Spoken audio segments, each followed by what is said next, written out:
E se a busca mais profunda que a gente tem na vida não for por um sentido, mas por algo bem mais visceral?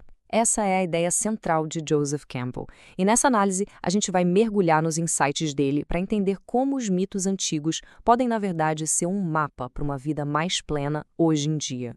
Vamos começar com essa frase do Campbell, que já chega para bagunçar o coreto. A gente vive dizendo que procura um sentido para a vida, né? Pois é. Ele diz que talvez a gente esteja procurando a coisa errada, que o que a gente quer mesmo, lá no fundo, é a experiência de se sentir vivo. E aqui a gente chega no ponto crucial para o nosso mundo de hoje. Afinal, por que os mitos importam tanto agora? Bom, justamente porque eles nos reconectam com essa busca pela experiência. Olha só essa distinção que o Campbell faz. De um lado, a gente tem o sentido. É a nossa mente, o nosso intelecto, sempre ali perguntando, tá, mas o que isso significa? Do outro lado, a gente tem a experiência. Aí a coisa muda. É o corpo, o espírito buscando ressonância, aquilo que arrepia, sabe? Os mitos conversam com esse segundo lado. A função deles não é explicar o mundo, é fazer a gente sentir que tá vivo. Ok, mas e o que acontece quando a gente vive numa sociedade que meio que esqueceu das suas histórias guia, sabe? Dos seus mitos fundamentais? A imagem aqui é muito forte. Campbell dizia que sem os mitos para nos unir, a aldeia se desfaz. O tecido social, aquilo que conecta todo mundo, simplesmente se rasga. E a gente acaba isolado, mesmo no meio de uma multidão. E essa fragmentação toda tem consequências bem reais. Onde antes existiam rituais de iniciação, hoje a gente vê gangues. Onde existiam tradições locais fortes, agora temos uma cultura global meio sem raiz, né? E cada vez mais a gente sente essa pressão da máquina, do sistema, tentando esmagar o espírito humano. Então, vamos lá. Qual é a função de um mito, afinal? O que ele deveria fazer por nós, pela sociedade? O Campbell nos dá um mapa bem claro sobre isso. Antes de mais nada, vamos deixar uma coisa bem clara. Mito não é mentira. É uma metáfora para o mistério. E segundo Campbell, ele tem 4 funções essenciais na nossa vida. Dessas 4 funções, Campbell dizia que a pedagógica é a mais importante para nós hoje. Por quê? Porque no mundo onde a gente não tem mais um mapa social tão claro, é ela que ensina a gente a viver.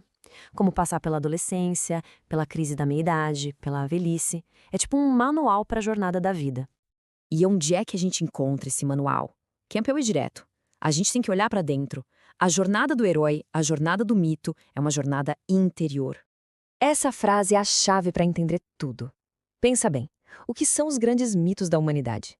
São sonhos públicos, que todo mundo compartilha. E os nossos sonhos? Ah, esses são os nossos mitos privados, pessoais. A fonte de tudo isso é a mesma, a psique humana. É como se toda noite, ao sonhar, a gente estivesse pescando nesse oceano imenso da mitologia. Os monstros, os heróis, as jornadas que aparecem nos sonhos são os mesmos temas universais, os arquétipos, que a gente encontra nas histórias de todas as culturas do mundo. Mas para navegar nesse mundo interior, Campbell nos dá um aviso muito importante. Ele diz: não coma o cardápio. Os símbolos, sejam religiosos ou míticos, são como um menu de restaurante. Eles apontam para a comida, mas eles não são a comida. O grande erro é a gente confundir o símbolo com a realidade que ele só representa. Isso leva a gente para o auge da jornada interior. A ideia, que em sânscrito é tat tuam asi, ou seja, tu és aquilo. A divindade, o mistério, o universo, não é algo que está lá fora separado. É a nossa natureza mais profunda. Essa jornada para dentro nos coloca diante de um desafio gigantesco. Será que é possível abraçar a vida por inteiro? Não só as partes boas que a gente gosta, mas tudo. Para a gente conseguir dizer sim para a vida, Campbell nos convida a reler os nossos próprios mitos. Olha só a história do Jardim do Éden. A serpente não é o mal. Ela é a própria vida nos empurrando para fora do paraíso da inocência. A queda não foi um erro. Foi o começo da vida de verdade, com toda a sua dualidade de bem e mal, de dor e de alegria. Essa é a atitude do herói. É ter a coragem de dizer sim para a vida como ela é, inteirinha.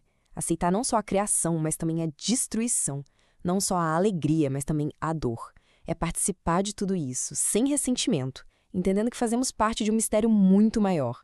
Depois de encarar esse baita desafio, a jornada nos dá a maior recompensa. Uma instrução simples, mas extremamente poderosa para viver uma vida autêntica. A instrução de Campbell é esta: Encontre a sua Bliss Station, ou Estação de Bem-aventurança. É um conceito super prático. A ideia é reservar um lugar ou um tempo onde seja possível se desconectar do mundo lá fora e se conectar de verdade consigo. É um ato radical de suspender o mundo exterior. Um lugar onde as contas a pagar, as notícias, as obrigações, tudo isso some. E aí, o nosso mundo interior, a nossa criatividade, a nossa voz autêntica, finalmente tem espaço para aparecer. E aqui está a promessa final de Campbell. A consequência de seguir aquilo que realmente nos faz sentir vivos é que parece que o universo conspira a nosso favor. Portas se abrem onde a gente só via paredes. Um caminho se revela, um caminho que foi feito pra gente e que a gente nem sabia que existia. Os mitos nos dão as pistas, o mapa. Eles nos mostram que outras pessoas já passaram por jornadas parecidas. Mas, no fim das contas, a jornada é nossa. Cada um de nós é o herói da sua própria aventura. E essa é a grande pergunta que Joseph Campbell deixa para cada um de nós. Não como um problema para a gente resolver, mas como um convite para a maior aventura de todas, a experiência de estar de verdade, plenamente vivo.